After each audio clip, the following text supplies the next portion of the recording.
So this is the Google Pixel 8 Pro, and it's been well over 6 months since it's released, and I wanted to go over and talk about whether this is a phone still worth investing in, especially with the S24 series now available as well as the OnePlus 12. Let's go ahead and talk about it. First, as far as the design, it definitely still stands out from the crowd with its glossy aluminum frame that blends itself into the camera visor. And the satin matte finish gives the phone a clean look as well. And I personally have this beige colorway, which depending on the lighting, it may be a deeper blue or a lighter blue, which I personally like. But looks aren't everything though. Coming in at around 213 grams, the Pixel 8 Pro is still one of the lighter phones compared to the competition while still being a very large phone. Overall, the phone is very comfortable to hold in the hand. It has curved edges and rounded corners. So no sharp pointy parts that are going to dig into the palm of your hand. Although the phone is slippery, so a case can help mitigate the phone from slipping out of your hand, pocket, or even when just laying it on the couch. The aluminum camera visor that stretches across the whole back of the device does help the phone from not rocking back and forth when you have the phone laying down on a flat surface such as on a table. But keep in mind that the camera visor does scratch up pretty easily if you're not using a case. Currently mine has a ton of micro scratches because I use my phone without a case when I'm at home. But overall, the durability of the phone has been holding up pretty well aside from the aluminum frame there. It does scratch up pretty easily, but besides that, the Corning Gorilla Glass Victus 2 is holding up strong. Now granted, I haven't had many falls or drops or accidents with this phone, so I've had nothing to worry about. Plus, I do use a case and a screen protector as well. I use a Taurus magnetic and stand case, which provides you with a MagSafe magnet on the back. A stand allows you to prop up the phone vertically or horizontally. And the back is a matte black, which allows the color of the phone to shine through. I also do like the feel of the leather on the sides of the case itself. It feels pretty comfortable in the hand. I have also been using the phone in the shower, granted in a small little pocket that holds it so I can watch videos while I shower. And even then, it does get splashed with water sometimes, so the IP68 water and dust resistant rating does hold up strong. The Pixel 8 Pro does have the power button and the volume rocker on the right hand side on the one side of the phone, and the buttons feel just as clicky as they did the first day I unboxed it. The only thing that I can't seem to get used to is the power button being above the volume rocker. I'm used to it being below on some other devices, so I constantly accidentally click the wrong button sometimes when I'm trying to either raise the volume, lower the volume, or just turn the phone off and on. The USB-C port at the bottom has had no issues, and the speakers on the Pixel 8 Pro are overall pretty good. I personally don't have a big keen for specifics when it comes to audio, but just overall, if I'm listening to music or watching YouTube videos, the Pixel 8 Pro gets the job done. The Pixel 8 Pro does have a physical SIM card slot on the left-hand side of the device, and you also have the ability to use a eSIM if you wanted to. Personally, I haven't had any issues with my mobile data, but I have had issues with the Wi-Fi disconnecting. It's been an issue since I was using the Pixel 7 Pro. It still occasionally happens. I just think the Pixel 8 Pro is a little bit more picky when it comes to having a reliable Wi-Fi connection. If it at all senses that it's not that great, it'll immediately ditch the Wi-Fi and just go straight to my mobile data. Compared to other devices that tend to stick with the Wi-Fi connection, even though it may not be the best and strongest, it'll stick with it and not auto switch to the mobile data. So it may not actually be a bug or an issue. It may just actually be my Wi-Fi, and the Pixel 8 Pro is not going to have any of it, so it's switching over to the mobile data. I've also had no issues with Bluetooth at all. It does have Bluetooth 5.3, the latest version, and I've had no issues with connecting devices or devices disconnecting randomly. They've all been perfectly fine on the Pixel 8 Pro. And that also translates to calls and messages. Like I said, my mobile data has been just fine, and I haven't had any issues with messages not sending or not being received or calls being dropped. And something that the Pixel 8 Pro has that's unique compared to all other devices is the temperature sensor on the camera visor. This is a feature that I personally don't ever use. And the only time I remember it's on here is when I'm thinking of stuff to talk about in this review. And I'm like, oh, I forgot this has a temperature sensor. So yeah, I don't really use it, whether it's accurate or not. I also can't talk to that just because, again, I don't use it. So I'm not entirely sure how accurate it is. Now, they have added the ability to take the temperature of yourself or of another person. So that is new, at least here in the States. I find it's pretty tricky if you're doing it yourself. Even if you're trying to do it on someone else, it also can be a bit difficult. But It does give you an option if for some reason you don't have a thermometer, you can use your Pixel 8 Pro instead. But it's definitely not a feature that makes me want to come back and stay on the Pixel 8 Pro or just purely recommend it because of that one unique feature. And the Pixel 8 Pro does have two secure biometrics, that being the facial recognition as well as the under-display optical fingerprint sensor. The facial recognition works really well in well-lit environments, normal environments, and sometimes in even dim environments. But if your phone does get a little too far away from you, or you're in a dark environment or at a bad angle, then the facial recognition will likely not work. Fortunately though, if the facial recognition does fail you, you do have that fingerprint sensor. Now personally, I use a glass screen protector on my display, so this may be affecting the accuracy of the fingerprint sensor. But I do find that the fingerprint sensor sometimes refuses to read my finger. It takes multiple tries, or to the point that it fails because I tried it too many times. So if you do like to install screen protectors on your devices, then just keep that in mind that it may affect the accuracy of the fingerprint sensor. And like I said, both of them are a form of secure biometrics. So that means that you can use either the facial recognition or the fingerprint sensor to unlock applications such as banking apps. Now the Pixel also does have really nice haptics. Every time I go to type on this phone or when I'm using the back gestures, I'm reminded of how nice and crisp the haptic feedback is on the Pixel 8 Pro.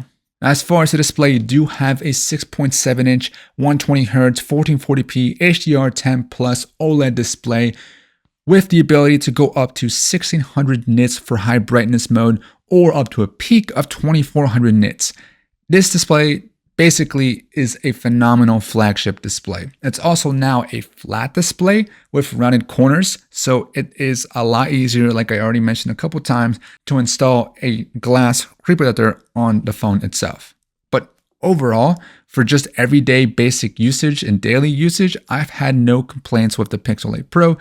Videos are fantastic to watch on here. Everything from the smoothness, the quality, the color accuracy looks really good on this display. The display also looks great when watching content at all angles.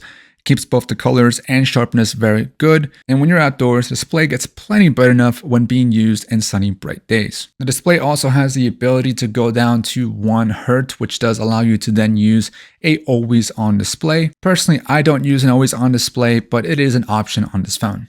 So overall, the display on the Pixel 8 Pro, definitely a flagship experience, and you won't be disappointed with what you're getting here. Now, where you may be a little disappointed though is with the performance. You do have the Tensor Chip G3 on here, the 3rd generation of it, paired with 12 GB of LPDDR5X RAM. So I want to say it's roughly mid-tier to just about flagship experience. It's definitely not flagship, but you're paying for a flagship price though. So I personally think that's the most disappointing part of this phone, the performance. And I'm not saying that in everyday usage is bad. I'm just saying that if you want to use this for high intensive usage, such as graphically intensive games, you're going to be disappointed with your experience on the Pixel 8 Pro. It can play games like that, but it does struggle quite a bit, especially after some period of time. So the sustained performance does suffer quite a bit, and the phone gets plenty warm when you're using the phone pretty intensively. So for example, Warzone is definitely known to make your phone hot. I think they might have patched it as well though. But with the Pixel 8 Pro, it still gets very warm. And I notice a ton of frame drops. I'm constantly being put down to like 30 Hertz, I think, or 30 frames per second. It does struggle quite a bit, and the phone definitely gets very warm. Now, especially if you're using the phone in a hot environment, then the phone will also get hot with basic usage. So watching videos, listening to music, texting, calling will definitely cause the phone to get even more warm because you're in a warm environment. So this phone does tend to run a lot warmer compared to other devices, phones with different SoCs such as the Snapdragon 8 Gen 3. So the performance on here is definitely not for someone who's a more intensive user. If you're a basic mid-tier user, average user, you're probably going to be more than satisfied with this. Overall, I can definitely get by with just using the Pixel 8 Pro because on my day-to-day basis, I'm mostly only using Spotify, YouTube, Snapchat, texting, and some occasional Clash Royale and Clash of Clans, which aren't the most intensive games. So I'm definitely not pushing this phone to its absolute limits, but with that day-to-day usage, I am plenty satisfied with the experience. But again, you may want to consider something with a Snapdragon SoC if you're going to be using this phone a lot for gaming or potentially you're doing a lot of multitasking. Now, as far as software, you will be getting the latest installment of Android with the Pixel launcher, that being Android 14, which overall gives you a clean, minimum, and smooth experience. The Pixel experience doesn't overcook it when it comes to adding a ton of additional features and settings that you can play with and customize. A lot of people tend to compare it to the iPhone experience with iOS, where you don't get a lot of stock settings and features to play with and customize. And I, for the most part, would say I agree with that because it's overall, on the cover, a very basic and simple software experience, but it's still Android. So you do still have the ability to obviously download additional stuff from the Play Store or even go further with it and use APKs and maybe even root your phone if you wanted to. But me personally, I do prefer to stay with the stock settings and options just because it'll give me an idea of what each different launcher experience has to offer. Because some other devices, you could do the same thing where you could root the phone, you could download APKs, and you could have a similar experience on all other devices. But I want to know what the stock experience is like on each device. So with the Pixel, without getting too in-depth with it, I will say overall, like I said, minimum customization available when it comes to the home screen customization. You basically have your applications available and you can place them just about anywhere. Same with the widgets. There are 2 widgets though that Google does force upon you, that being the at a glance widget and the Google search bar. Now, personally, I do use both of those widgets, so I don't mind those being forced upon me because, like I said, I do use them. But the only annoying part is that the at-a-glance widget does take up the whole top row on your grid. So if you try to move applications to that top row, even though it looks like it's empty, the at-a-glance widget will sometimes dynamically adjust and change to show you events in your calendar, tasks, Bluetooth, and battery life on your certain devices, which then causes the whole top row to be used. And the Pixel launcher does use something called Material U, which is now becoming a standard across the other Android experiences with the other launchers.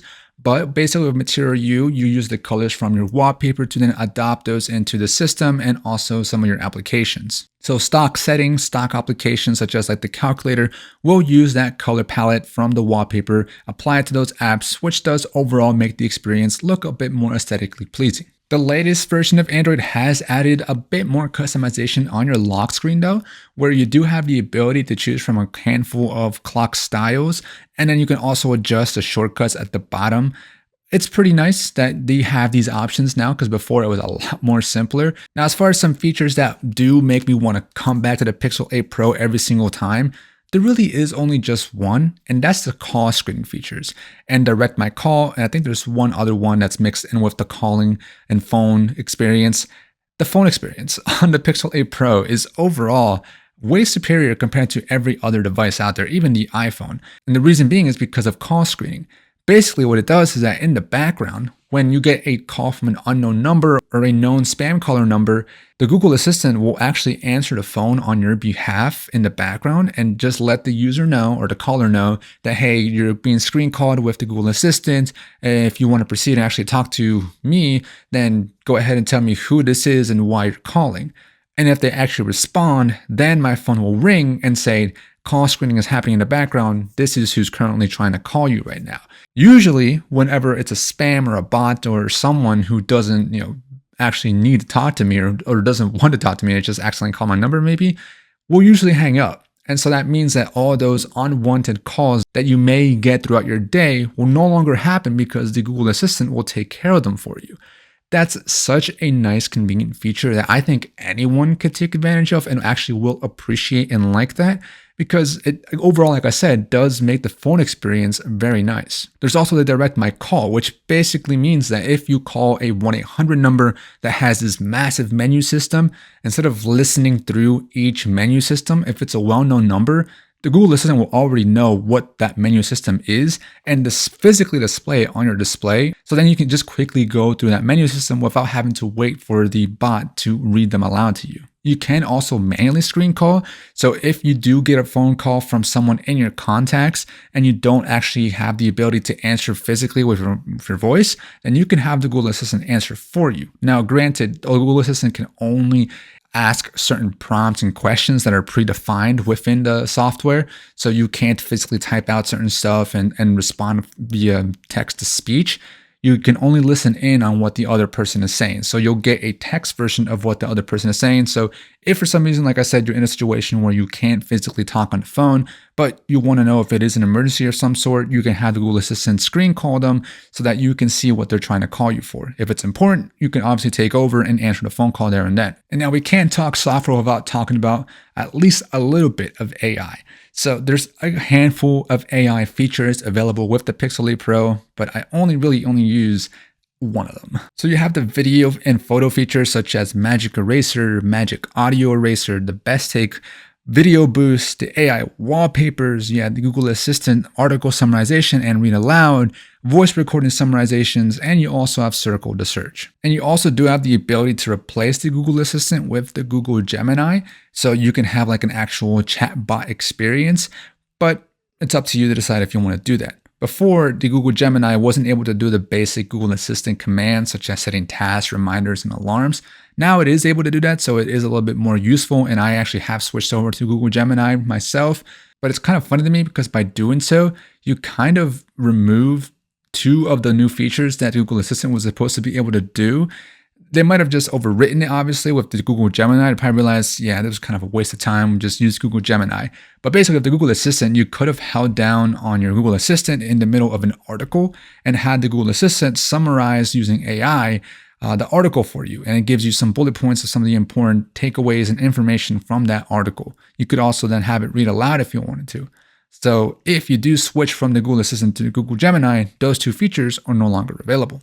But of course, you can use Google Gemini to summarize the web page for you as well by simply attaching either a screenshot or attaching the actual website to it.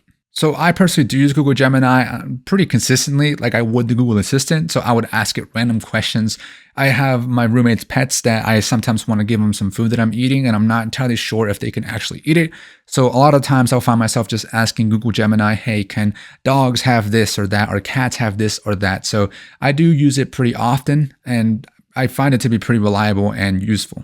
But yeah, you have Google Gemini available along with the other AI features. But Google Gemini and then the Circle to Search are what I use the most. Circle to Search is pretty useful when it comes to using it in the real world. So you can just obviously circle around objects and stuff within your display. So if you're on Instagram or something, you see something you want to look up, you can just use the Google Circle to Search to find it. But opening up the camera and then using Circle to Search allows you to actually look up stuff in the real world. So one of my examples was I was trying to find some settings and I guess like the manual for my dryer. I was trying to learn a little bit more about it, but I didn't know what the dryer was called or what the brand was. So I just used Circle to Search and I was able to find it and then look up some threads about it and whether or not I could do certain things with it. And with Circle to Search, you can highlight text on applications that don't typically allow you to highlight text. So there's some apps that natively don't allow you to highlight text for some reason, but just Circle to Search it and you can easily copy it and paste it wherever into your clipboard. On top of that, anytime you use Circle to Search, you do get a Google search bar down at the bottom. So if you're in the middle of an application and you get a thought and want to ask Google something or search something up on the internet, you can just use Circle to Search to just open up the Google search bar without having to swipe home and use the search bar on your homepage. So overall, there's definitely a ton of AI features, but a lot of them have to do with the camera.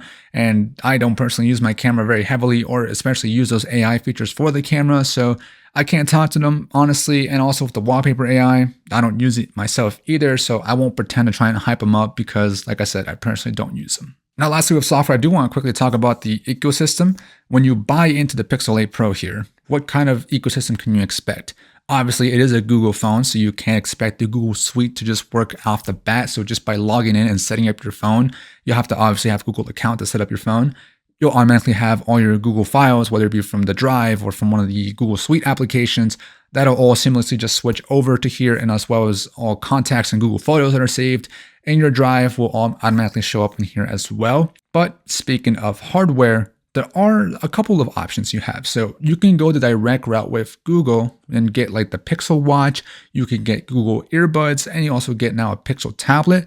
I personally haven't used the tablet myself, so I'm not sure if there's any special feature when using the tablet and using the phone that are from Pixel, but I can speak on the watch. The watch itself is, it's overall pretty good. I think it's a simple experience as well compared to like the phone. Simple phone experience, simple watch experience. So whenever I'm not using a Pixel phone with a Pixel Watch or using a different watch with a Pixel phone, I do find this to be annoying. Basically, syncing my modes. So I can sync my bedtime mode with the bedtime mode on the Pixel. So whenever one is turned on, whether it be on the phone or on the watch, it'll automatically turn it on or off on both of them. Same thing with alarms. So if I set an alarm on the Pixel phone, it'll actually go off on my watch if I'm using my watch or if I'm wearing my watch, which is really nice in the morning. Instead of getting woken up by a annoying vibration sound on the table or the alarm itself, I just get woken up by some haptic feedback on my wrist. Likewise, they added a feature where you can unlock your phone if you're wearing your watch. In fact, it keeps constantly going off right now. So because I have the watch on me right now, the phone keeps getting unlocked and it's kind of annoying, but it is working as expected. I've also used a pair of Google Pixel Buds, and the only notable feature and integration here that you get is the Google Quick Connect. Now, this works with all other Android devices as well, so it's not really special to the Pixel or special to the Pixel earbuds. Basically, what happens is that whenever you open up the case to the earbuds, you'll get a prompt at the top saying that you have this device ready to connect, which makes it pretty easy to connect your earbuds to other devices really quickly. Now, it's not one of those features where you can seamlessly switch between two devices at the same time, depending on which one's playing the audio. This just allows you to quickly connect the device to your phone without having to go into the Bluetooth, disconnecting on one and then connecting on the other. Just wait for the prompt to show up on your phone, click it, and it'll just auto connect to them really quickly. Now, there are a couple of software features here that do pertain to the ecosystem, but this works with all other Android devices and even Windows devices as long as you install it on the Windows computer. Basically, with Nearby Share, or I think now it's Quick Share because it merged with Samsung's Quick Share, you can transfer files through the internet / Bluetooth and Wi-Fi direct without having to physically connect the two devices together. This makes it pretty simple to transfer photos and videos if you have it on one device and want to send it to another device. And Google did recently announce their new Find My Device network that's coming out soon and will work with a bunch of new trackers. I think this is different from Google's current Find My Device, which is currently out there and you can use it, but I think this is based on the last known location and it won't be updated if another device comes near it, versus this new network will work similar to, I think, Apple's network, where if another iPhone comes near the lost device, it'll ping it with Bluetooth or something and then update that last location on the network. But of course, lastly with the ecosystem, because this is Android, you do have the ability to use other third-party devices with the phone. So you don't have to strictly go down the Pixel route. So all Google, all everything, you don't have to do that. You can use Samsung watches, Samsung earbuds. You can also use OnePlus devices or even other third-party devices with the Pixel phone. And they all should relatively work the same as they would on their native ecosystem. So that's the good thing about Android. You do have options. If you don't like the native option, you can expand and look at other options, which is nice. But of course, there are small things, small features that may be locked behind being behind that native ecosystem. Now, lastly, as far as software, you will be getting 7 years of, I think they're marketing it as generations of Android or Android generations on your Pixel phone, which is a lot. 7 years is a lot for a phone. And a Pixel phone for 7 years, I'm a little concerned about the hardware itself lasting for 7 years, as well as Google out of nowhere saying, you know what, we're actually not going to support it anymore because we've noticed that there's not many Pixel 8 Pro users or Pixel 8 users anymore. Who knows what's going to happen, but they're currently promising 7 years. So we'll see if that is true. But 7 years is good. That's still very good. It also helps raise the competition and tell the competition that, Pixel's doing it, Google's doing it, so we should probably do it too. Samsung's doing that too. So it's always good. It's good that they're providing software support for a long time because a lot of these phones are getting better and a lot more powerful, and throughout the years still remain powerful and remain good and still remain a viable option for a lot of people looking for a new phone. So 7 years is fantastic. Now, as far as the cameras, I'm currently recording right now on the Pixel 8 Pro with the front-facing camera. Right now I'm in, not really my studio, but like with studio lighting, so it's pretty well-lit environment. So this is kind of what you were seeing with like the main camera, but now you're seeing it with the phone itself. So I am holding it myself, so this is kind of like you're recording a selfie video. And let me know what you guys think of the selfie video itself right now. I think it looks overall pretty decent. The only major complaint I have is that whenever I'm using the camera on the Pixel 8 Pro is it's slowing down the frame rate, what I'm seeing on the display. So it doesn't look smooth. It does look a bit jittery and a bit laggy. I don't know if it's just the performance of the Pixel 8 Pro that's not able to withstand recording at 4K. but it does look a bit weird. So let me know what you guys think of the front-facing camera down in the comments below. But me personally, I think it gets the job done, but it does look a bit concerning when you're recording in real time. It does look a bit delayed with my voice as well. It does look interesting. I'm not sure why it's like that, but also let me know about the audio, because of course this audio is coming straight from the phone itself. Just let me know what you guys think of the video on the front. And also let me know what you guys think of the photos on the front as well. I personally don't take too many selfies. I'm not really a selfie guy, but when I take the occasional selfie, I kind of do want to look a bit nice. So I'm hoping the Pixel 8 Pro is able to capture my skin color, capture what I actually look like. And for the most part, from what I've seen from the photos I've taken here and there, it overall looks pretty good. I'm pretty well satisfied. Now, of course, if you get in low light situations, it does seem to suffer a bit. You do get a buildup of noise, a buildup of pixels or whatever. It doesn't look the greatest, obviously, in low light situations, but it still gets the job done, in my opinion, in well lit environments. And now I've gone ahead and turned off my lights. You can see here what the quality is like in a sort of low light situation, in a dim situation. You can also see how it controls and handles the brightness of my display and also the brightness of the lights behind me. It seems to be overexposed right now, at least what I'm seeing here on the video view. So hopefully it doesn't look like that in real time. But if I switch over here and make the background a little bit darker, we can see what it looks like. Also, there's a bit of a color shift here because I do have an orange light in the background here, or in front of me, so it's making me look a little bit orange. So you can see how it handles shifting between this lighting behind me to maybe the orange behind me. So you can see how it handles those different scenarios and how it's adjusting here. Let me know what you guys think. So this is not really nighttime or low light photography, low light video, but you get an idea of what it's like in not normal, but in a dim situation.